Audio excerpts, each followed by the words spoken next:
Okay, well I think the thing to point out is that seeds are all different shapes and sizes, and we're really lucky these days because you get a great variety in the shops and in the garden centres, and you can buy online too. And there's lots of information out there to give you guidance about what seeds to sow and when to sow them and what you should do with them.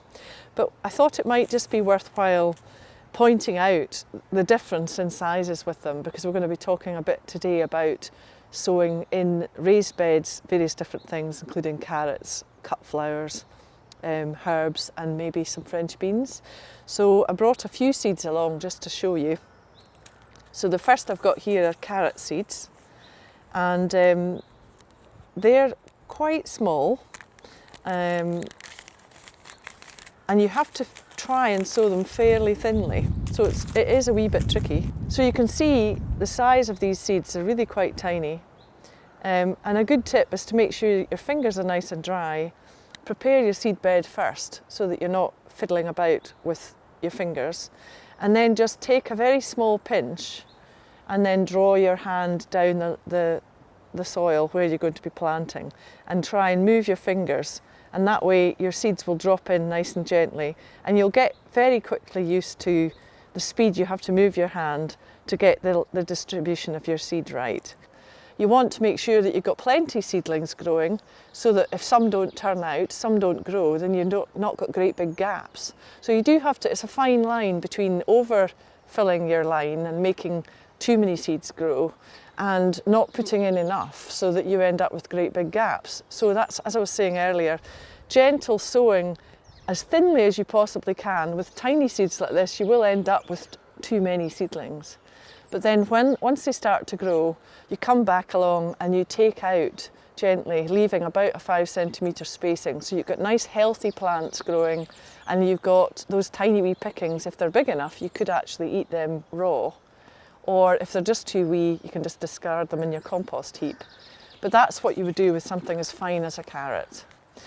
With something like, again, another small seed, you've got, these are oak leaf lettuces, which are great. And it says here, sow in spring through to autumn. And it says sow thinly to 8 to 10 inches apart. Now that's quite a big, again, guide. It's not really very specific.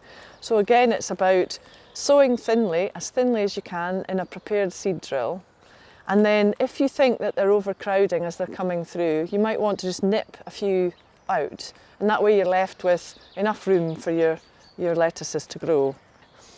And the other thing to think about is the size of the seed in relation to the cover that you put over the top of the seed. So with tiny wee light seeds like this, you would dampen your drill so that your soil's already damp, because you don't want to pour huge tons of water on top once it's sown, because that would displace your line. So you dampen down your line, you sow your seed, and then just as a guide, the size of your seed literally gives you a guide to how much soil to put on top of it. So if it's a tiny wee seed, you just need a dusting of soil over the top. And quite often what I'll do is I'll just take a pinch of compost, because it's nice and easy to manage, or I'll sieve some compost over the top if it's a really fine seed. When it comes to the bigger seeds, we've got some French beans here. So these are Blauhilde, and I'll just show you what they look like. They're quite a bit bigger. What you want to be doing in cooler climates or places where you might get frosts or cold spring weather, it might be easier, because they're tender plants, it'd be easier to plant them in pots first. And I would put 2 in either corner of a pot, or space them apart, give them a watering and put them on the shelf, and maybe with a plastic bag over your pots if you haven't got a greenhouse, and wait till they've come through, and then harden them off in a cold frame before you plant them outside. And these climbing beans will need something to climb up, clues in the name, so you would want to put some sort of frame or teepee so that the beans can climb up.